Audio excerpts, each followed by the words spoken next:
Aleluia, louvado seja o nome do Senhor. Vamos aprender hoje algo aqui na igreja de suma importância. O que nós vamos aprender hoje, tá? Por falta desse conhecimento, por falta dessa sabedoria, muitas igrejas racham. Muitas igrejas racham, muitas igrejas estão sob maldição por não conhecer esse texto na sua essência. Amém, queridos? Então você vai conhecer, para que você nunca venha ser um instrumento na mão do diabo para dividir uma igreja. Amém?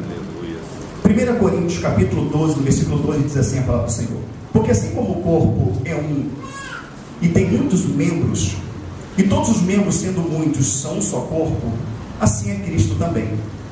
Pois todos nós fomos batizados em um Espírito, formando um corpo, quer judeus, quer gregos, quer servos, quer livres, e todos temos bebido de um Espírito, porque também o corpo não é um só membro, mas muitos.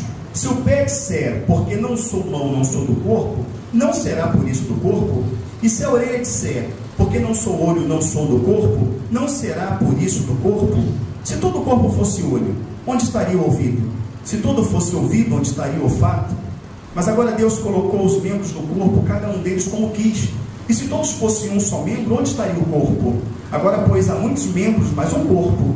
E o olho não pode dizer à mão, não tenho necessidade de ti, nem ainda a cabeça aos pés, não tenho necessidade de vós. Antes, os membros do corpo, que parecem ser o mais fraco, são necessários. E os que reputamos serem menos honrosos no corpo, a esses honramos muito mais. E aos que em nós são menos decorosos, damos muito mais honra. Porque os que em nós são mais honestos não têm necessidade disso. Mas Deus assim formou o corpo, dando muito mais honra ao que tinha falta dela, para que não haja divisão no corpo, mas antes tenham os membros igual cuidado uns dos outros. De maneira que se um membro padece, todos os membros padecem com ele. E se um membro é honrado, todos os membros se regozijam com ele. Ora, vós sois o corpo de Cristo, e seus membros em particular. E a uns pôs Deus na igreja, primeiramente apóstolos, em segundo lugar profetas, em terceiro doutores, depois milagres, depois dons de curar, socorros, governos e variedade de línguas. Porventura são todos apóstolos? São todos profetas? São todos doutores? São todos operadores de milagres? Têm todos os dons de curar? Falam todas diversas línguas? Interpretam todas? Portanto, procurai com zelo os melhores dons, e eu vos mostrarei um caminho ainda mais excelente. Louvado, exaltado, agradecido seja o nome do Senhor. Que já pode estar sentado. Graças a Deus. Louvado, exaltado, agradecido seja o nome do Senhor. Então aqui está falando da igreja corpo de Cristo, tá? Existem muitos estudos hoje na internet. Já que a gente está falando isso aqui, a gente vai abranger várias coisas, porque o texto é rico, tá? Há vários estudos hoje na internet que não precisa ter mais igreja, que você não precisa congregar, porque antigamente, no tempo da igreja subapostólica, os irmãos se reuniam em casas e não tinha templos. Então não tem que ter igreja, você tem que congregar em casa, e com isso matou muitas pessoas espiritualmente, porque não é o que a palavra do Senhor diz. Quando nós vamos para 1 Coríntios 11, é o texto base que as igrejas usam para a Santa Ceia. Quando você vai no seu contexto todo, que começa no versículo 17, quando você vai para Coríntios 11, no versículo 27, eles usam o versículo 23 em diante para falar sobre a Santa Ceia. Mas o texto, ele começa, o seu contexto no versículo 17, que Paulo fala assim: ouço que no meio de vós há muitas discussões, em parte eu creio. E importa que haja no meio de alguns heresias, para que os que são sinceros se manifeste. Porque ouço no meio de vós que quando se reúne na igreja, está no texto, não é para melhor, e sim para pior. Porque quando se reúne na igreja, uns comem, outros se fartam, e outros têm fome, e outros se embriagam. Não tendes por acaso casa para comerdes, ou envergonhais a igreja de Cristo? No texto faz distinção de igreja e de casa, sim ou não? Por isso, tendo alguém fome, coma em casa a sua própria ceia, para que não venha envergonhar a igreja de Deus. Está fazendo distinção de igreja e casa, sim ou não? Como é que não tem que ter igreja? Então tem que tomar muito cuidado com aquilo que a gente vê. Quer ver um outro ponto?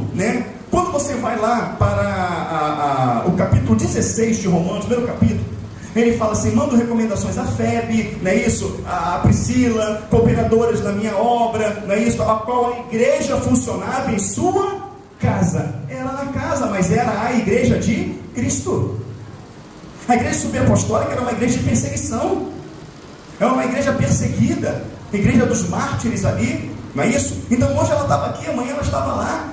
Não tinha lugares que não podia você se colocar uma congregação, mas onde se reúne o povo, né? Ali reunir se tornava uma congregação para buscar a Deus. Então é necessário.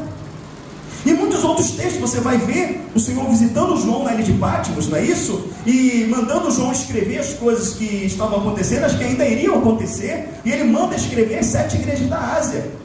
E você vai pesquisar, não é isso? Você vai fazer uma pesquisa minuciosa na história da igreja, você vai ver que a igreja da Ásia, as 7 igrejas da Ásia, que nós sabemos que é Éfeso, Esmirna, Pérgamo, Tiatira, né, Sardes, Filadélfia e Laodiceia, tais igrejas existiram. Então como não tem igreja para congregar? Quantas pessoas estão com a vida destruída e passam lá na porta e entraram dentro de uma igreja que a porta estava aberta e alcançaram a salvação em Cristo? Quantas vezes você está arrebentado no seu dia a dia e você entra aqui, os louvores, né, isso agrada a Deus, o renovo de Deus vem sobre a sua vida, e quando a mensagem é pregada, ela confronta o teu coração e você fala: meu Deus, parece que o Senhor andou comigo hoje o dia todo, parece que Ele sabe o que aconteceu comigo. Quem está te dando a resposta através da palavra é o Senhor. Então a igreja ela é necessária. E aqui no texto que nós lemos fala: a uns pôs Deus na igreja. Está aqui, quer ver? Vamos ler, olha só. No versículo 28, e uns pôs Deus na igreja, primeiramente apóstolos, 28, versículo 28 do capítulo 12, e a uns pôs Deus na igreja, primeiramente apóstolos.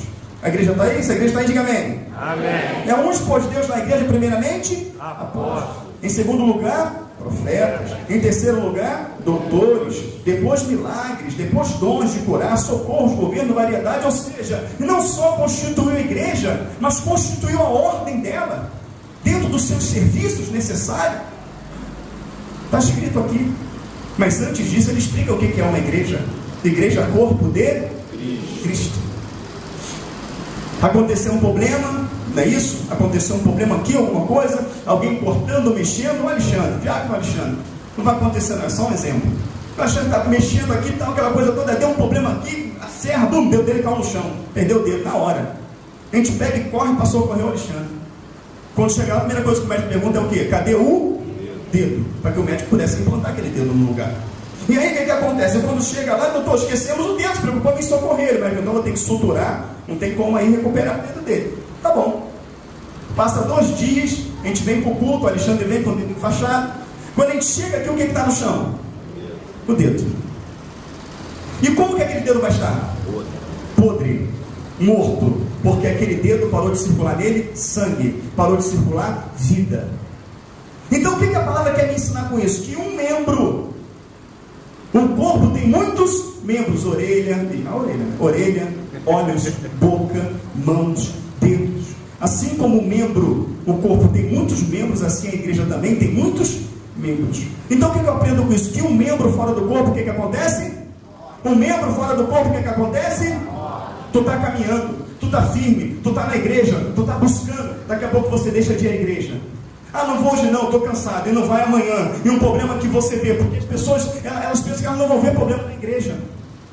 Mas a palavra do Senhor fala que no meio do trigo haverá o joio. E por que tu acha que o joio está ali?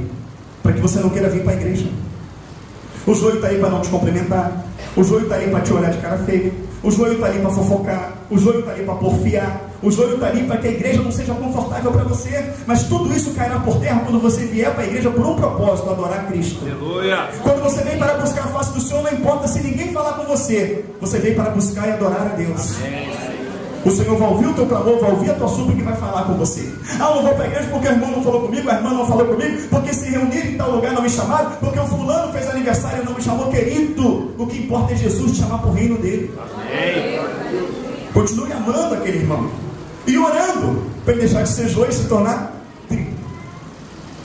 E por que não podemos arrancar o joio? Senhor, vamos lá arrancar o joio. Senhor, não, porque de repente você pode arrancar o trigo junto. De repente alguém que chegou parece joio. Mas aquela pessoa chegou carrancuda, chegou rancorosa, você não sabe o que aquela pessoa passa. Aquele irmão é metido, senta lá, não fala com ninguém. Aquela irmã senta lá, não fala com ninguém. Tu não sabe o que aquela pessoa está passando. Nossa, a pessoa tem que sair da igreja, a pessoa faz mal, aquela coisa toda. Não, querido. Aí de repente você quer arrancar aquela pessoa, Deus não permite, porque aquela pessoa vai ouvindo a palavra, vai entrando, vai trabalhando no coração dela. Lá na frente, você vê que aquela pessoa que tu pensava que era joio, é trigo. Deus estava tratando o caráter daquela pessoa. Então não cabe eu nem você tirar, não cabe eu nem você julgar. Mas tudo que o diabo quer que você seja um membro fora do corpo. Aí você deixa de vir um dia, deixa de vir 2 dias, deixa de vir 3 dias, deixa de vir 4 dias. Como é que fica a vida de oração? A vida de oração, ela decai, sim ou não? Sim. Sim ou não, igreja? Sim. E a leitura da palavra? Sim ou não? Sim. Daqui a pouco você está envolvido, você está vendo o que você não via mais, está ouvindo o que você não ouve mais, está frequentando lugares que você já não frequentava mais, está tendo palavreados e atitudes que você não tinha mais. Não, cara, meu irmão, como é que você está? Está sumido? Não, eu estou servindo a Jesus em casa, ele está aqui no meu coração, mas o comportamento mudou totalmente. Aí, é assim ou não é? Quem já viveu isso aí, diga amém. Amém. Aí está a maior prova de que o congregar é necessário. Então você, como está fora do corpo, há um tempo para você ser reimplantado. Se passar esse tempo, já era. E tudo que o diabo quer é que você não compreenda isso. Há uma necessidade de estar aqui. Há uma necessidade da igreja de Cristo funcionar. E assim como o meu olho não pode dizer ao meu pé, não necessito de ti, não é isso?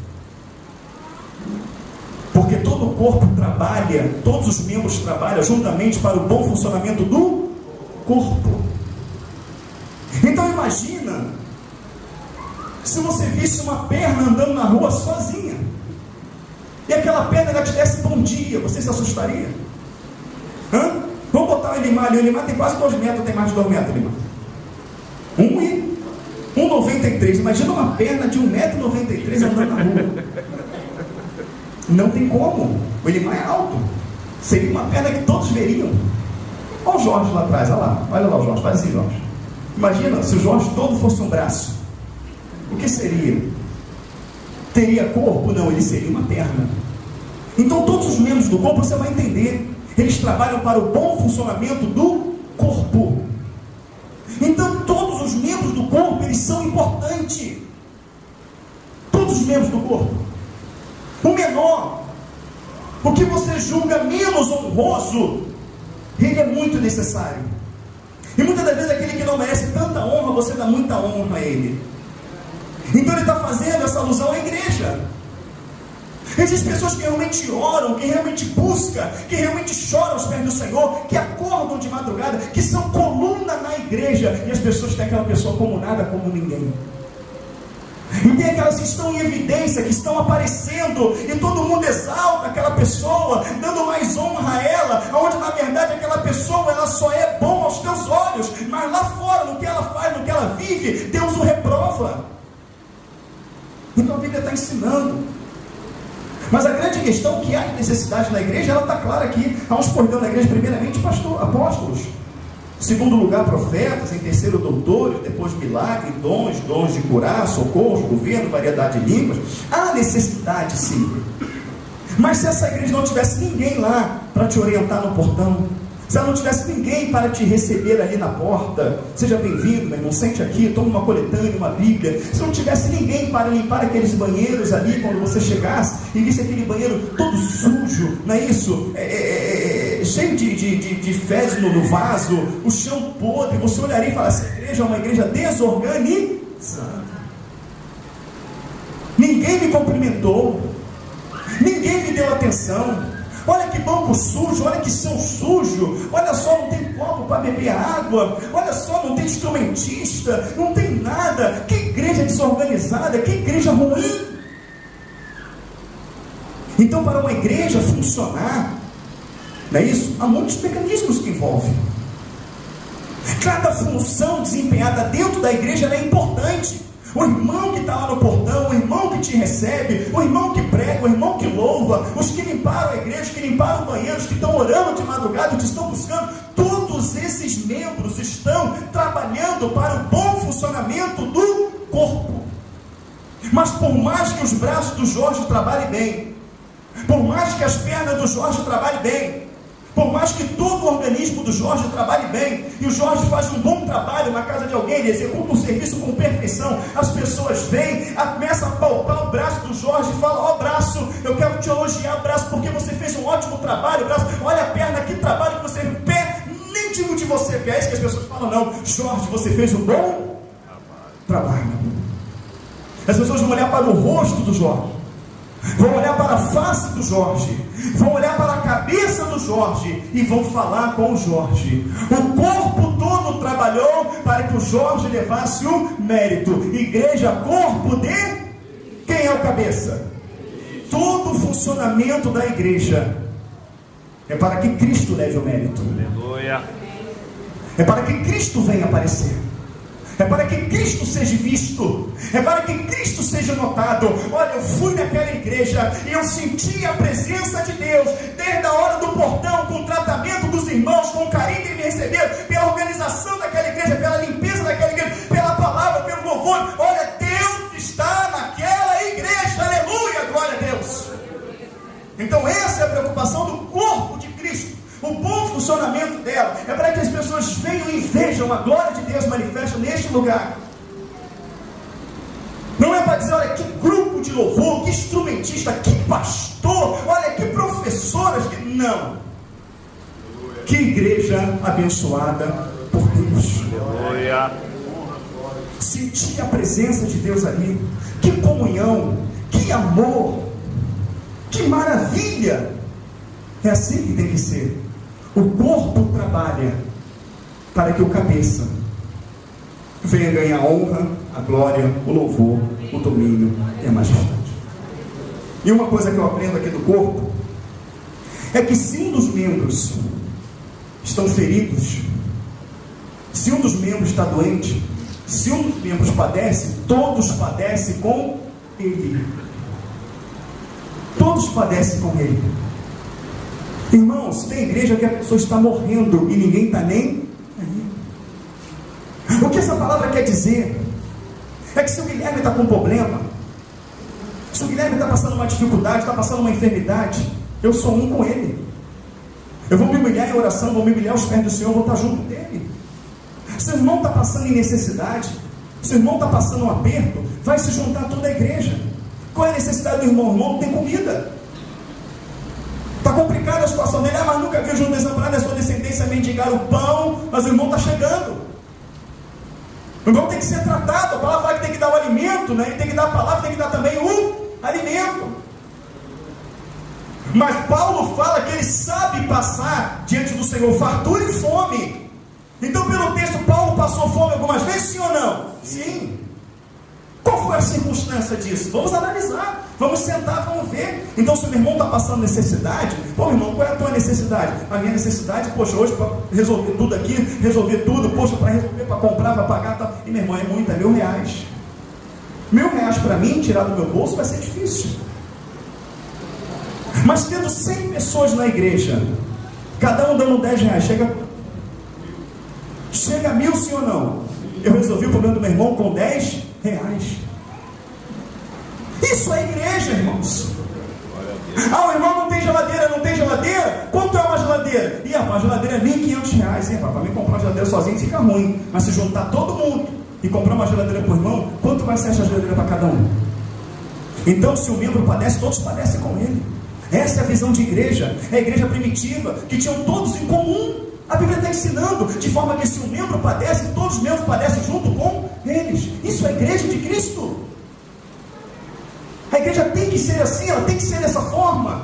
Se ela não for dessa forma, ela não é igreja, nunca será. Ela será reprovada no dia do juízo, porque a palavra fala: vendo o meu irmão em necessidade, poder ajudar no ajuda no momento, pecado. Aí todo mundo fala de dízimo, oferta usada para reformar a igreja, para botar piso, para botar ar-condicionado. Ah, pastor, mas a tua igreja tem ar-condicionado. A gente está num caixote, querido. Se eu botar ar-condicionado aqui, você derrete. Porém, nunca na história dessa igreja se fez uma campanha em cima desse púlpito para pedir dinheiro para comprar ar-condicionado. Sim ou não, igreja? Nunca se fez. Nunca. Deus viu a necessidade e supriu. Então bota um ar-condicionado, bota o piso, faz campanha para isso, para aquilo, mas a palavra também fala de algo no dízimo que é o quê? A causa das necessidades, dos órfãos, das viúvas, está lá. Causa essa que é desprezada dentro de muita igreja. Então aquele membro está perecendo, mas o corpo não está notando. Pode você tomar uma martelada no dedão do pé e teu corpo não sentir? Pode você perder uma unha e o teu corpo não sentir? A unha parece que não tem valor nenhum, mas quando você perde a unha, tudo bate ali. Como a gente é recordista mundial de perder unha, sabe como é que é, né? Comunidade, descalço, tinha chinelo, chuta a bola, chuta isso, a unha vai para o espaço. Quem já perdeu uma unha, diga amém. Amém. Tudo bate naquela unha. Aí você vê o quanto a unha tem valor, o quanto a unha ela é importante. Esse texto me ensina a valorizar cada membro do corpo. Esse texto me faz mostrar que o irmão que entra aqui e que ganha menos de um salário mínimo por mês, ele não é menos importante do que o que ganha 10, 15 mil, porque para os olhos de Cristo todos são iguais. E isso é a igreja, corpo de Cristo. Então aqui você vai ver pessoas no serviço que tem uma condição financeira muito baixinha, e você vai ver pessoas no serviço que tem uma condição financeira favorável, porque todos são iguais perante os olhos de Cristo. Mas o que o texto está mostrando também, que por menor que seja um membro, ele é tão importante quanto o maior, e muitas das vezes por si menor ele se torna até mais importante do que o maior. Mas o grande problema que divide as igrejas hoje é que as pessoas dentro da igreja têm necessidade de aparecer, aonde na verdade o corpo trabalha para mostrar quem? O cabeça, que é Cristo. Hoje as pessoas querem trabalhar para mostrar a si próprio, a si mesmo. E aí começa o problema na igreja, porque eu almejo um cargo, eu almejo uma promoção, eu almejo pegar no microfone e cantar, eu almejo pegar no instrumento e tocar, eu almejo aparecer, eu preciso mostrar o meu talento, eu preciso mostrar o dom. Eu costumo dizer, irmã Vânia, que em muitas igrejas se tornou show de calouros. Quer ver como tem pessoas que têm necessidade de mostrar o seu talento? Tem uma cantora aí americana que está fazendo um maior sucesso agora, uma novinha, bonitinha, eu só sei porque eu vi a reportagem. Eu vi a reportagem de um programa americano, um dos maiores programas americanos que entrevista famosos. Eu não sei se ela gravou essa música da Frozen, não sei. É assim, uma cantora famosa dessa aí. Demi Lovato. Oi? Demi Lovato. É isso aí, Demi Lovato. E aí essa mulher estava sendo entrevistada num programa de televisão famoso. E falou para ela, puxa vida, onde você aprendeu a cantar assim? Aprendi a cantar na igreja. Ah, você aprendeu a cantar na igreja assim? Aprendi porque meu pai é pastor. Então a minha vida toda eu cantei no coral da igreja. Presta bem atenção. Ah, tá. E que você atribui o seu sucesso? Ela, bom, na igreja eu cantava, ninguém me percebia. Gravei um CD gospel, quase não vendi, não explodi na mídia, não consegui nada. Então eu fiz um pacto com o diabo. Misericórdia. O que você fez? Eu fiz um pacto com Satanás. E hoje eu sou conhecida mundialmente. Essa mulher falou, está na entrevista, bota lá no YouTube que você vai ver. E por que essa mulher vendeu a alma para Satanás? E muitos crentes estão ouvindo a música dela. Por que ela vendeu a alma? Porque ela tinha necessidade de aparecer. E como é que Satanás estava lá na glória? Lá na glória é um corpo bem ajustado. Os anjos, arcanjos, serafins e querubins, tudo trabalham para o bom funcionamento que ia lá em cima. Mas Satanás não aceitou o posicionamento dele, ele queria aparecer. A palavra fala que ele quis ser semelhante ao Altíssimo e quis ser maior do que as estrelas. Estrelas são anjos. A tipificação de estrela na Bíblia é anjo. Quem é que é maior que os anjos e semelhante ao Pai? Cristo. Satanás queria ser como Cristo. Ele quis ser maior. Ele não aceitou o posicionamento dele. Então ele começou a persuadir, ele conseguiu persuadir 1/3 dos anjos do céu, a qual foi expulso de lá. Satanás criou uma rebelião aonde? No céu. De que maneira? Olha lá, a gente trabalha dessa aqui, dá o nosso tudo, olha lá quem ele coloca. Você acha isso certo? Olha aí, ó, tá vendo? Agora vamos analisar uma coisa, Celcinho. No céu tinha dor? Não. Eles tinham que pagar a conta todo mês? Não. Esse solzão escaldante, esses temporais que tá, não. Tinha que educar filho, tinha que educar filha. Prova mesmo, mas vamos lá, glória a Deus. Louvado seja o nome do Senhor. Amém? Que o Senhor abençoe sempre esse casalzinho novo aí, fica sempre no de mel. Glória a Deus. Então o que acontece? É bênção, amém? É bênção. Então o que acontece? Presta atenção, irmãos, que isso aqui é sério demais. Isso é sério demais. O diabo, ele cria uma rebelião, ele cria uma divisão no céu, ele consegue trabalhar no coração daquelas pessoas, minando um ao outro, e vai minando, e vai minando, e vai minando, até que houve uma rebelião no céu. Aí o que acontece? O irmãozinho está aí um tempão no banco, e aí o outro vem também, está aí um tempo, aí aquele irmão é levantado para estar lá no portão, e o outro é levantado obreiro para pregar aqui na frente, o outro não aceita. De jeito nenhum, aquilo entra no coração dele. Ele vai, pô, não, pastor, vou pro portão sim, uma bênção, tá? Uma bênção nada, eu tinha que estar ali. Brincadeira. Aí chega no portão e começa a minar o outro, igual tu vê lá. Tá vendo? Olha lá quem o pastor botou. Aqui no nome de Deus aonde? Ela se enrola toda para pregar. E ele começa a minar. No outro dia ele está com outro no portão e começa a minar. Aí está com outro ali no canto, começa a minar. Daqui a pouco ele está fazendo um motim, ele está fazendo uma rebelião, porque ele não aceitou o posicionamento que Deus deu para ele. Porque uns pôs Deus para estar no portão, outros pôs Deus para estar aqui, mas todos trabalham para o bom funcionamento do corpo. Mas por que entrou no coração daquele irmão? Porque ele não está nem aí com o funcionamento do corpo, ele quer mostrar que ele é bom, que ele pode fazer. Porque esse irmão não conhece João 3,30, convém que eu diminua para que ele cresça. E aí o bom funcionamento do corpo já passa a não ser tão bom assim. E se ele passa a não ser tão bom assim, ele não vai refletir a imagem do cabeça como tem que refletir. E outras coisas, as pessoas chegam, elas querem logo o quê? Ser usadas. Elas querem logo trabalhar. Qual o critério que se adota? Tem que se adotar biblicamente falando para estar à frente de um serviço na igreja. O que a palavra fala sobre isso? Vamos lá. O Senhor escolhe 12 dos discípulos e começa a ensinar aqueles discípulos. Começa a confrontar aqueles discípulos, e no sermão profético da montanha, o Senhor começa a falar para os seus discípulos, depois o povo vai chegando, ele começa a preparar os seus discípulos, e depois a multidão vai chegando. Sempre que Jesus sentava para falar, ele falava aos seus discípulos, e a multidão chegava. E ele começa a falar para aqueles discípulos: olha, bem-aventurados são os limpos de coração, porque eles verão a Deus. E aí você vai ser levantado para qualquer serviço na igreja, você vai ter que falar de perdão. Como é que você pode falar de perdão se você não aprendeu a perdoar?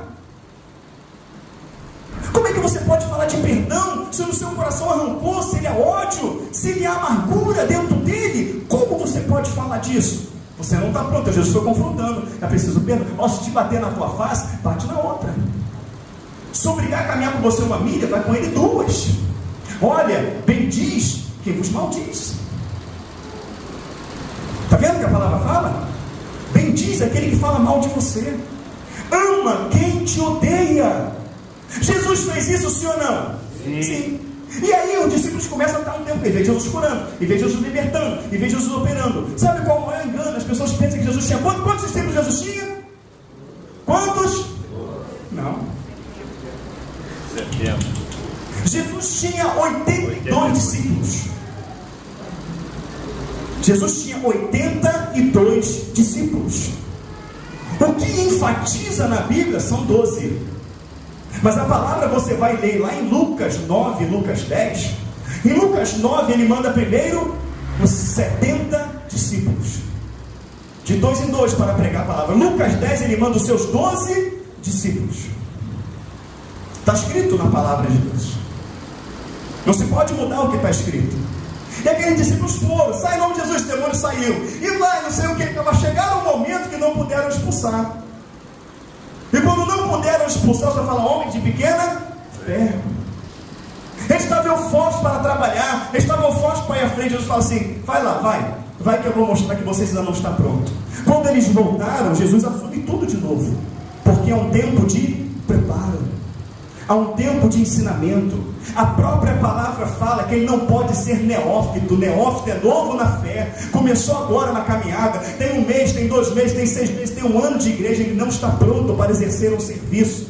Aquela pessoa tem que ser tratada, ela tem que ser confrontada nos seus erros, ela tem que perdoar, ela tem que restaurar a vida dela. Ela não está em condições de tratar ninguém, porque ela tem que ser tratada. E hoje não tem esse tempo, esse cuidado. A pessoa, do jeito que ela vem, ela é posta para fazer um serviço. E quando a pessoa assume um serviço na igreja, a qual Deus não está naquilo, a qual Deus não direcionou, pode observar que a casa dessa pessoa vira um caos. A casa dessa pessoa afunda, porque ela está sob maldição. Porque ela estava no estado de tratar, ser tratada, não de tratar. Mas a pessoa, ela aceita aquele cargo, porque mexe com a sua vaidade, mexe com o seu ego. Depois de 3 anos, é que o Senhor assunta aos céus, e os seus discípulos são enviados a realizar a sua obra. Depois que aqueles homens foram provados, depois que aqueles homens foram experimentados, depois que aqueles homens, amados irmãos, aprenderam a perdoar, depois que aqueles homens estavam prontos a morrer pelo Evangelho de Cristo. Não, mas eu sou servo do Senhor, sou contigo para o que deve vier, aquela coisa toda. E se levantou ali na mesa, e querendo que Jesus tomasse uma direção, o Senhor se levanta e fala: para trás de mim, Satanás, falou para Pedro. Pedro ainda precisava de libertação, mas já estava pronto. Não, Senhor, estou contigo aqui, tal, por acaso sou eu, sou o que mete a mão comigo no prato. Ele estava ali sentado, ele estava ali ceando, comendo a Páscoa com o Senhor, porém ele estava por trás, tramando a traição de Cristo. Judas ainda não estava liberto. Aqueles 70 discípulos que saíram, quando você vê em João 6, Jesus está dando um duro discurso, e a palavra do Senhor fala que os seus discípulos começaram a se retirar. Que discípulos que começaram a se retirar? Os 70. Porque ele vira para os 12 e pergunta, e Jesus, dizendo aos 12, perguntou-lhes: queres vós também retirar-vos? Porque os 70, Paulo, já tinha metido o pé, mas se julgavam servos, se julgavam homens de Deus, se julgavam valentes do Senhor. Mas quando o negócio apertou, que o Senhor espremeu e viu que eles não estavam prontos, que aquilo confrontou a vida deles, eles saíram, eles foram embora. E ficaram os 12. Quando Pedro disse: Senhor, estou contigo, jamais vou deixar o Senhor morrer, tal, aquela coisa toda, antes que o galo cante, me negará 3 vezes.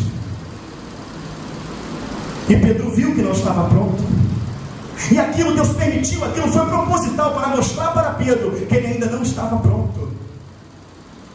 Porque, queridos, assumir qualquer serviço na casa do Senhor, você tem que primeiro se perguntar se você está pronto para ser caluniado, se você está pronto para ser ofendido, se você está pronto para ser desvalorizado, se você está pronto para ser desonrado, se você está pronto para ser pisado, se você está pronto para ser rejeitado, se você está pronto para ser perseguido. Se você não está pronto para ser rejeitado, se você não está pronto para ser caluniado, se você não está pronto a ser manchado pela boca dos outros, se você não está pronto a ser perseguido, nunca, jamais, nem hoje, nem jamais, você terá condições de assumir qualquer trabalho na igreja. Porque no momento que você assumir qualquer trabalho em prol do Senhor, você terá perseguição, você terá afronta, irão pisar e vão te caluniar, vão te difamar, vão fazer de tudo para manchar o teu nome. Verdade. Então muitas pessoas hoje querem serviços, mas porque o irmão não falou, ele se ofende. Porque o irmão olhou torto para ele, se ofende. Porque o irmão marcou de ir e não foi, ele se ofende. Esta pessoa, ela não está preparada a enfrentar tudo que o ministério te faz passar. Porque esses homens foram perseguidos, esses homens foram afrontados, esses homens foram açoitados, esses homens foram espancados, muitos desses homens foram mortos, mas suportaram a partir do momento que estavam prontos para assumir o ministério de Cristo. Então as pessoas já se preocupam em aparecer, mas não se preocupam com aquilo que elas vão passar. As pessoas apertarem a tua mão, dizer que é teu amigo, dizer que é teu colega, depois aquela mesma pessoa está pisando no teu pescoço, querendo a tua morte. Então significa que estar à frente de um ministério, fazer qualquer tipo de trabalho na igreja, significa eu estou pronto para passar todo tipo de afronta, perseguição, rejeição, pelo amor de Cristo. E isso é um preparo que o Espírito Santo precisa fazer no teu coração. Se fosse carne e sangue que tivesse me posto no ministério, já teria largado ele há muito tempo. Há muito tempo. Mas estou aqui porque Jesus, o Espírito Santo, fez uma obra no meu coração e me preparou para tal serviço. Aleluia. Então seu irmão foi levantado a pastor, se ele for levantado a diácono, se ele for levantado a presbítero, se ele for levantado dirigente do coral, se ele for levantado a um professor de jovens, a um professor de escola bíblica dominical, para ele está uma maravilha. Mas se ele for levantado a algo a qual ele não vai aparecer, aquilo entra no coração daquela pessoa de tal maneira que ela se sente diminuída, ela se sente injustiçada, ela se sente diminuída, ela se sente que foi, enfim, injustiçada de alguma maneira. Olha o que foi feito, fulano foi, queridos, presta bem atenção. O outro falou, tinha uma palavra preparada aqui, e o pastor botou aquele irmão que pregou na semana passada para pregar de novo. Espera aí, se a igreja é de Deus, quem fala por ela é quem? O Espírito Santo de Deus. Então, se é o Espírito Santo de Deus que fala, tem diferença de ser eu, de ser o André, de ser o Jorge, de ser o Vanim, de ser o Alexandre, de ser o Mauri? Tem diferença, irmão, se é o Espírito que vai falar. Então não importa quem vai subir no púlpito, o que importa é que o Espírito Santo vai falar. Aleluia! Se o seu coração se incomoda com o irmão que vai pregar, se o teu coração se incomoda com o irmão que vai ministrar, é porque o teu coração está avarento, ele está soberbo, ele quer aparecer. Mas se você se alegra com a mensagem que será traga, louvado seja o teu nome, Senhor, usa o teu servo com autoridade, usa ele com o teu poder, com a tua unção, Senhor, que no abrir da boca dele seja o teu falar, aleluia, aleluia. Você é corpo, querido, você é corpo de Cristo. Mas se qualquer coisa que vai fazer que no teu coração aperta, você não é corpo de Cristo. Irmãos, eu vim de outras igrejas, eu vi pessoas sair de igreja porque outros irmãos foram levantados. Eu vi pessoas querendo dar pernada na outra, porque suponhamos, tinha 2 diáconos na igreja, e aí aquele diácono aqui está vendo que esse aqui ia ser levantado a pastor. Vânia viu muito isso comigo lá.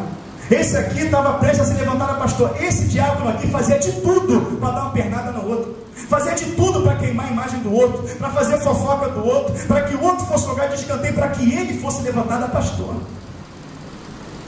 Pessoas que estão no grupo de louvor e fazem de tudo para derrubar o outro, para poder assumir.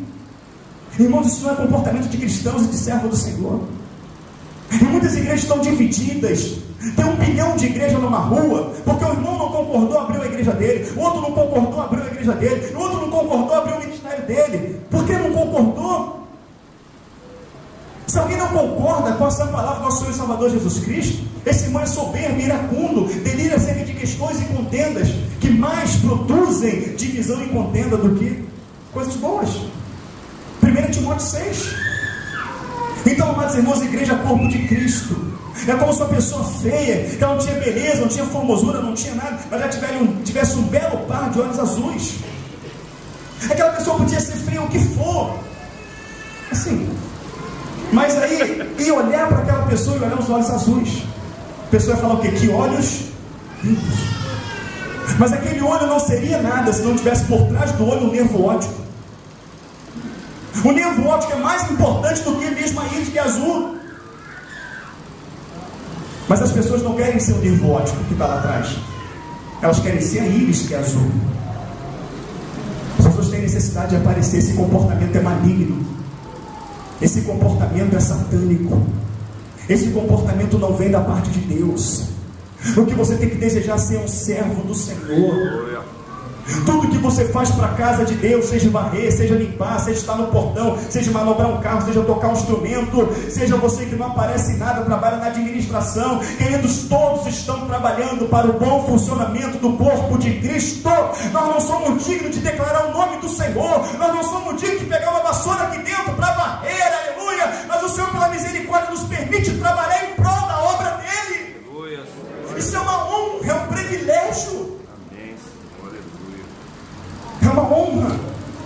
Eu não me sinto ofendido de maneira nenhuma quando eu chego cedo e vou ali limpar o banheiro. Muitos irmãos veem isso. Eu me sinto honrado em poder fazer algo para Cristo, em fazer algo para Deus. Esse negócio de necessidade de aparecer, de querer ser melhor, tem que cair por terra.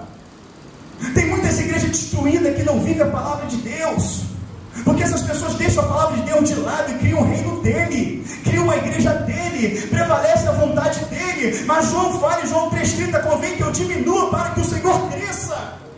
diminuir para que o Senhor cresça é aceitar aquilo que Ele tem determinado para a tua vida. Porque eu já estou um tempão, eu não faço parte do grupo de louvor. Eu estou muito chateado por causa disso. Você veio para a igreja para quê? Para louvar? Quem veio para louvar, diga amém. Amém. Que diferença você está aqui e você está aí? Se você veio louvar, tem diferença, igreja? Se você está ofendido porque não canta aqui, é porque você não veio para louvar, você veio para aparecer. Verdade. Você veio para aparecer. Tem diferença, irmãos? Não tem. Todo mundo quer pregar aqui, mas quantos quer pregar para o seu vizinho? Quantos quer pregar para o teu amigo de trabalho? Você não prega para o vizinho, você não prega para o amigo de trabalho, você não prega para o teu irmão de sangue, você não prega para a tua irmã, você não prega para a tua mãe, não prega para o teu pai, mas na igreja você quer pregar. O intuito de pregar na igreja é ganhar almas, se você não prega fora dela? Não, o intuito é você aparecer. Só que aqui nesse lugar só aparece um Cristo. Aleluia. A Ele a honra, a glória, o louvor, o domínio, a majestade. Se amanhã o Senhor falar assim: olha meu servo, tu subiu de cargo, é mesmo, Senhor? É, tu agora vai ser porteiro. E o porteiro vai ser pastor. Eu vou glorificar, exaltar e bendizer o nome do meu Deus. Aleluia. Porque você tem uma bênção. Olha Jesus. Não dorme, não come na hora certa, não tem tempo para dar. Fala, Jesus, não estou reclamando, amém? Mas é difícil, o negócio é estreito. Aqui eu tinha cabelo, ó. É verdade, não estou brincando, não. Ser pastor mesmo, como manda a Bíblia, querido, vou te falar, não é fácil. Não é fácil. Muitos irmãos têm me acompanhado esses dias aí, que não é fácil, é difícil. Mas glorificado seja o nome do Senhor, que o Senhor chamou para isso. Mas sinto muita falta quando eu estava no banco ouvindo a palavra. Sinto muita falta, irmãos.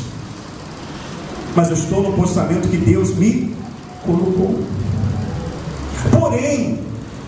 Porém, até hoje eu gosto de limpar a igreja. Chego cedo, como já te falei, eu limpo o banheiro. Mas era maravilhoso. Quando eu chegava na igreja, era um dos primeiros a chegar. Nós limpávamos a igreja toda. Porque as pessoas pensam que ela não pode fazer isso. Você é membro da igreja, você chegou cedo, você está vendo? Você pode varrer. Você está vendo bem? Você pode limpar, ninguém vai te proibir, não. Pode arrumar, pode organizar. Eu chegava com mau gosto, a gente limpava, a gente varria. E eu lembro que depois chegava a Vânia, chegava a Adriane, chegava outros jovens, tu lembra disso? E a gente ia varrendo os bancos, a gente ia ajeitando a igreja, a gente ia com aquela felicidade, com aquela alegria. A gente ficava lá no portão, chegava lá no culto profético, antes do culto, todo mundo discutindo para ver quem ia pregar. Não, vamos ver aqui, não, vamos orar para ver se você pode. Assim, que ela falou, fica vocês aí, eu vou lá no portão. Ia para lá feliz da vida.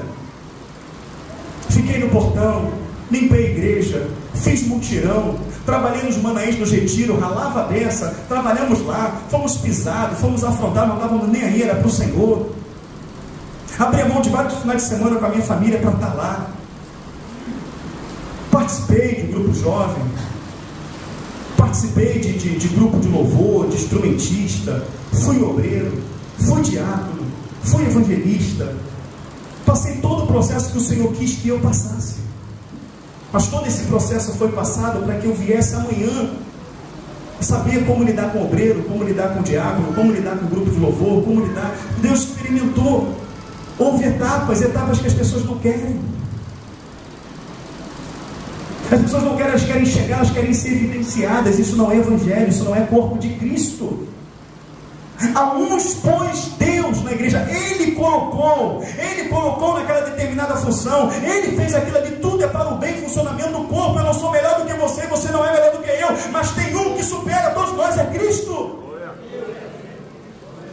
E se nós entendemos isso, vamos ser um corpo bem ajustado. Outra coisa, querido, você já viu alguma vez o teu pé dar a louca e começar a espancar o outro pé? Quem já viu isso aí, diga amém. Já viu a tua mão começar a brigar com a outra mão? Nunca viu, não? A mão brigar com a outra mão, sabe? Nunca viu? Não tem, querido. Não tem. Mas o que mais tem dentro de uma igreja é irmão detonando o outro irmão. É irmão ferindo o outro irmão. É irmão querendo derrubar o outro irmão. É irmãos querendo ser maior do que o pastor. É pastor querendo ser maior do que os outros. Quer ver uma coisa? Pastor, bispo e presbítero na Bíblia é a mesma coisa, sim ou não? Tem partes da Bíblia escrita em grego, outras partes em hebraico, outra em aramaico. Pastor, presbítero e bispo é a mesma coisa. que os mercenários, filhos do diabo, fizeram? Eles criaram dentro da igreja o quê? Bispo. Criaram o presbítero é abaixo do pastor. Aí criaram o bispo, que é acima do pastor. Aí criaram o apóstolo, que é acima do bispo. E agora tem até reverendo. Mas o quê? Patriarca também. Eles vão criando hierarquias, porque tem a necessidade de ser um maior do que o outro. Porém, pai apóstolo, porém bispo, pai apóstolo, né? Tem pai apóstolo, porém bispo, presbítero, apóstolo, anjo, arcanjo, serafim, será o título que você vai ter. Tem um país, tem um pastor nos Estados Unidos, de uma grande igreja batista, entra no YouTube, bota pastor foi coroado a rei. Botaram um trono e coroaram o pastor a rei dentro da igreja. Se Deus está naquilo, significa que Deus, tô cansadão, toma, reina aí. E o pastor aceitou, irmão, seria trágico, cômico se não fosse trágico. Aquele homem aceitou ser coroado a rei. Sabe por que João Paulo I, com 30 dias de papado, ele morreu? Sabe por quê? Porque aquele homem estava vendo alguma coisa, querido. Aquele homem estava vendo alguma coisa que não condizia. Aquele homem estava tendo acesso à verdade. Por isso que ele não entra na contagem papal. Quando aquele homem foi ser coroado, ele não aceitou. Ele falou assim: eu aceito ser bispo de Roma, mas eu não aceito ser coroado rei, porque só tem um rei, Jesus. Aleluia! 30 dias aquele homem morreu sem explicação, mataram aquele homem. Um papa não aceitou ser coroado rei, porque ele falou que rei só tinha um Jesus. Mas um pastor da igreja batista nos Estados Unidos, um filho do diabo, um mercenário, aceitou ser rei. E as pessoas querem isso. Eu conheci um homem que até então era um homem de Deus. Um homem de Deus. Está aqui a irmãzinha que não me deixa mentir, faz assim. A mãe, o pai dela, o Zeni. Povo de Deus, uma palavra poderosa. Este homem recebeu uma visão de uma pessoa. Olha, pastor, eu tive uma visão com o Senhor. Que visão que você teve? Eu tive uma visão que um anjo vinha cansado. Um anjo vinha sujo. E Deus falava: está vendo esse anjo aí? Esse anjo rodou todo o século XX procurando um restaurador para a obra dele e não achou. Mas ele achou agora no século XXI, é você. Ele contou aquilo com todo orgulho. Até então era meu amigo, era um em carne comigo. Cheguei: pastor, vamos conversar aqui. Falar com o senhor uma coisa. Anjo sujo, anjo cansado, é espírito. Deixa eu falar uma coisa para o senhor. Deus é onisciente, o senhor crê, creio. Então Deus envia um anjo para rodar 100 anos procurando um restaurador, procurando e não achou. Então Deus é onisciente. E o senhor acha que em 7 bilhões de habitantes só teria o senhor como restaurador? Pastor, essa mensagem é do diabo para te derrubar. Passou um tempo sem lá, nós inauguramos aqui. Quando eu voltei lá, eu fui escorraçado daquela igreja. Escorraçado daquela igreja, porque eu não concordei com aquela visão. E vai ver a vida desse homem como é que está hoje, porque aquela visão mexeu com o ego dele. Depois daquela visão teve uma outra visão, que o Senhor Jesus se revelava para ele e falava assim: não tem outro, tu é o número 1. Ainda tem mais. Deus deu o lugar dele para esse pastor. Então, irmão, nós temos que tomar cuidado, porque o diabo conhece o nosso coração. O diabo sabe onde derrubar a gente. Por isso que eu falo para vocês aqui nessa igreja: não coloca homem nenhum no pedestal, não massageia o ego de ninguém, não se desvia do obreiro para vir orar com o pastor, que não vai ter resultado nenhum, pelo contrário, você vai para o inferno. Quem te cura é Cristo, quem te liberta é Cristo, quem te restaura é Cristo. Se você está orando, está chorando pela obra, está chorando pela igreja, está chorando pelo teu irmão, amados irmãos, tu está fazendo uma excelente obra. Para de negócio de querer aparecer. O Senhor sabe o teu tempo, Ele sabe como você está pronto. E a maior prova que você não está pronto é que você se ofende quando você não é usado. Entra no teu coração, te magoa. A maior prova é essa: você não está pronto. Se isso te magoa, alegra-te com o teu irmão, alegra-te, porque é para a obra de Deus.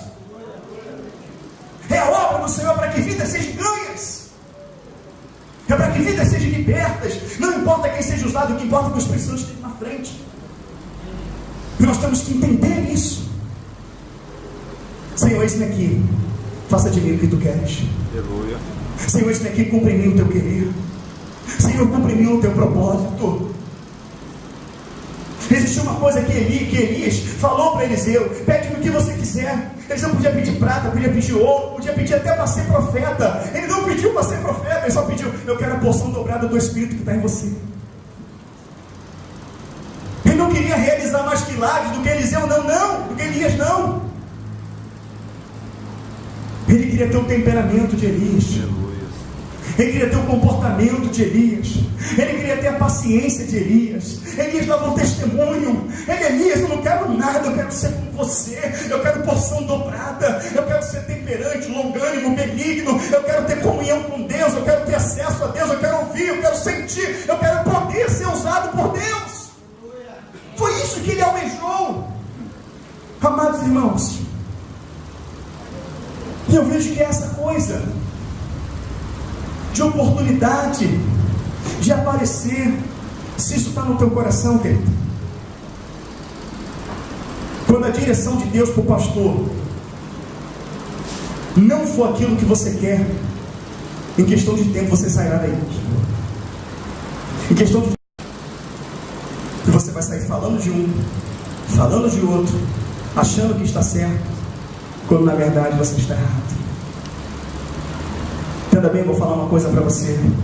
Se Deus tem um chamado para a sua vida, seja qual for, e você está na posição que Ele quer que você esteja, não tem homem nenhum que impeça isso. Porque agindo Deus, diz a palavra, quem impedirá? Eu quero falar para você uma coisa, que há quase 3 anos atrás foi feito de tudo para que eu não pastoreasse mais. Foi feito de tudo para que essa igreja não existisse. E até por um instante eu falei: não vou ser mais pastor. Entrou um carro lá em casa. O rapaz foi até mim e falou assim: olha, assim diz o Senhor, se você retroceder naquilo que Ele colocou para a tua vida, Ele acaba contigo. Os irmãos estão compreendendo? Eu falei: Senhor, não sei como vai suceder isso, mas eis-me aqui para cumprir a tua vontade. Aleluia. Eu não movi uma palha, Deus moveu tudo. Querido, o que Deus separou para você, ninguém tira a não ser você mesmo. E muitas das vezes o que impede o agir de Deus na sua vida é a sua ansiedade. E achar que você está pronto quando você não está pronto. Humilhai-vos debaixo das potentes mãos de Deus, para que no seu tempo Ele te exalte. 1 Pedro capítulo 5, versículo 6: humilhai-vos debaixo das potentes mãos de Deus, para que no tempo dele, não no teu, no tempo dele, Ele te exalte. Versículo 7: lançando sobre Ele todas as vossas ansiedades, porque Ele quem cuida de vós. E sede sóbrios, sede vigilantes, porque o diabo vosso adversário está tramando comunhão, buscando quem passa para cá.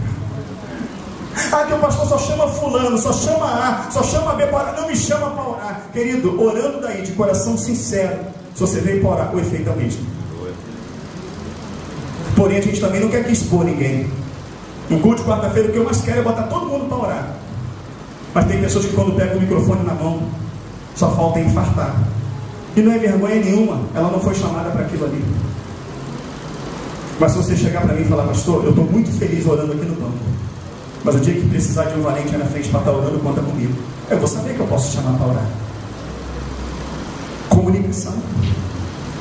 Pastor, eu não sei, mas olha, eu tenho lido a Bíblia, eu encontrei uma palavra aqui, eu tenho sentido muito desejo de transmitir essa palavra, de falar. Fala aí para mim, meu irmão, qual é a palavra?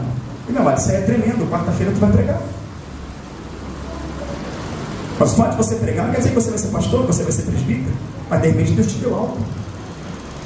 Uma irmã de fora do estado, eu não sei se a irmã Ruth está, não, daqui do Brasil, entrou em contato comigo e falou: pastor, Deus me deu algo tremendo.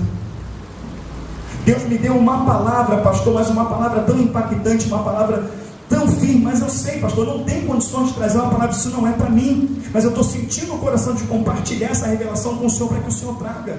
Irmão, está entendendo isso? Quem está entendendo, diga amém. Amém. Ela teve a revelação, Deus falou com ela, mas ela sabe que não é ela que tem que transmitir, irmãos. Humildade. Humildade. E a humildade é, irmãos, vou trazer uma palavra aqui que o Espírito Santo revelou para a irmã fulano de tal. E nós vamos trazer a mensagem, vai ser uma bênção se ela for de Deus. Mas humildade. Está faltando essa humildade em muitos corações. Está faltando essa humildade em muitas vidas. E aquelas vidas que conhecem a verdade, conhecem a palavra de Deus e sabem que está vivendo no erro, mas porque exercem um serviço na igreja, não voltam atrás. Tem amor de Cristo nesse coração? Ou tem amor ao cargo que está na igreja? Irmãos, isso é sério. Vê a quem você serve, ao homem ou a Deus. Vê quem você serve em denominação ou a Deus. Vê quem você serve ao teu próprio ventre ou a Deus. Porque a igreja tem que ser unidade, a igreja tem que ter corpo, tem que ser corpo, a igreja tem que ter um só pensamento, uma só conduta. E tudo que você faz dentro de uma igreja, quando você não desempenha a tua função como tem que desempenhar, é o nome de Cristo que você está manchando. Não pense que você vai manchar o nome de Cristo, isso vai ficar por isso mesmo. Não vai ficar por isso mesmo. Igreja, corpo de Cristo. Quer ser usado? Amém. Excelente obra você deseja, mas você está pronto para isso? Se a tua esposa senta com você e fala uma crítica construtiva, amor, senta aqui, pois eu tenho visto isso, você se irrita, você bate, quem é você para me chamar a atenção? Tu não está pronto para exercer um ministério, porque pode ser o Espírito Santo usando a tua esposa para te exortar, mas você não quer. Se o seu esposo senta com você em casa e te exorta em amor, como diz a palavra, e você não aceita, quer dizer que eu vou para o inferno então? Você não está pronto para exercer um ministério. Se os teus pais falam com vocês, jovens, vocês não aceitam, vocês querem participar de quê na igreja? Pessoas que precisam ser tratadas para depois poder tratar. Não é carne nem sangue que está falando isso para vocês, é o Espírito Santo de Deus. Antes de ser qualquer coisa dentro da igreja, você tem que ser servo, você tem que ser convertido, você tem que ser lavado e remido no sangue do Senhor Jesus Cristo, porque prisões, tribulações, açoites, perigos, espada, fome, calúnias, perseguição, difamação, não vai fazer nem cosquinha em você, porque o teu alvo é Cristo. Esqueço-me das coisas que para trás ficam e sigo-me para o alvo, como está proposto pelo prêmio da soberana vocação que está em Cristo Jesus. A Bíblia fala o quê? Conheçamos e prossigamos em conhecer a Deus. Mas eu gosto muito de 2 Timóteo 2,15. Procura apresentar-te a Deus, obreiro aprovado, que não tem do que se envergonhar e que manuseie bem a palavra da verdade. Sabe qual é o mais bonito de um obreiro? Sabe qual é o mais bonito de uma pessoa do grupo de louvor? Sabe qual é o mais bonito de um pastor? É chegar na igreja e falar: meu irmão, hoje eu preciso ouvir, porque o meu dia não foi bom, eu não tenho condições de subir. Isso é lindo, isso agrada a Deus. Mas as pessoas, não importa o que elas tenham feito, chegam na igreja: Senhor, mesmo que ela saiba que não vai chegar no trono de graça, mesmo que ela saiba que não vai passar do teto, mesmo que ela saiba que ela pode agradar a todos, ela não vai agradar a Deus, ela assim faz, porque não há temor. E a palavra de Deus fala: o temor de Deus é o princípio da sabedoria. A palavra fala: não seja sábio ao seu próprio entendimento. Cuidado quando você se julga mais sábio do que os outros. Cuidado quando você se julga mais sábio do que a palavra de Deus. Cuidado quando você se julga mais útil do que os outros, mais importante do que os outros. Cuidado, porque o nome disso é soberba. Eu conheço um Deus que abate o soberbo e que Ele exalta os humildes. Ninguém aqui nesta igreja é maior do que ninguém. Eu não sou maior do que você que entrou aí, você não é maior do que eu, mas todos nós somos dependentes de um que é maior do que nós, o Senhor. E quando a igreja aprender esta visão, quando a igreja aprender o que é corpo de Cristo, essa igreja viverá a plenitude do poder de Deus. Porém, o texto que fala sobre o corpo de Cristo, ele não encerra no capítulo 12, ele continua no capítulo 13. E tem pessoas que estão em ministério, mas se o irmão fez qualquer coisa errada, ele quer que esse irmão morra, ele quer esse irmão bem longe. Não, o irmão errou, tira ele daqui, não fala com ele, some com ele, não liga para ele.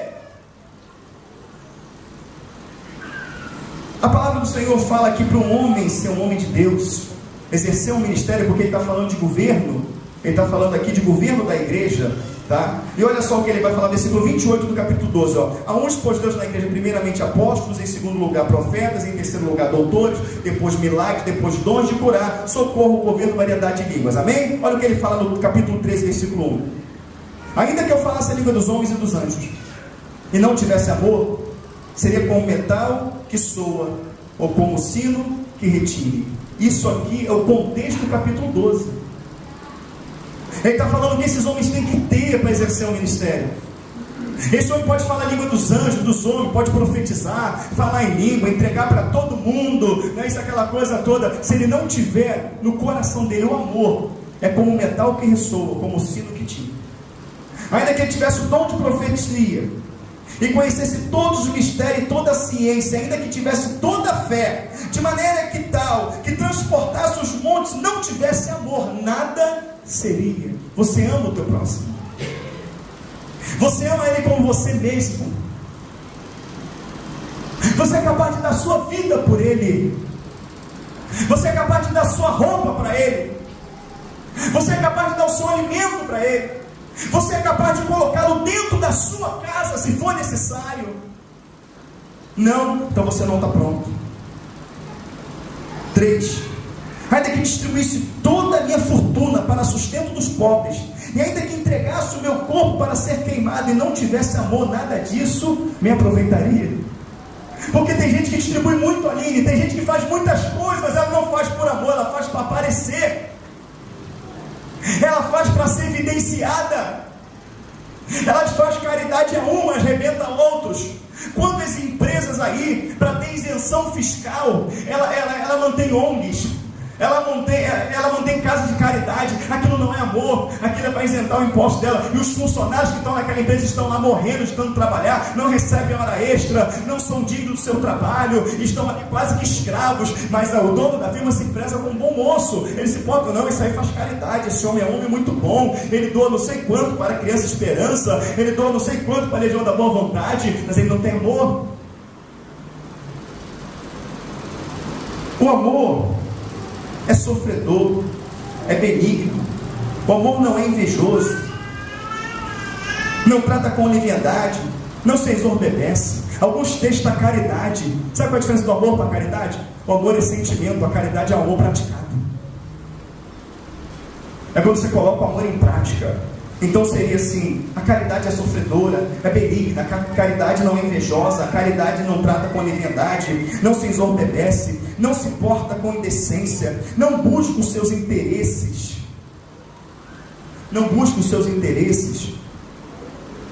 não se irrita, não suspeita mal. Tem pessoas que têm serviço aí, se irrita à toa, são iracundos, não folga com a injustiça, mas folga com a verdade.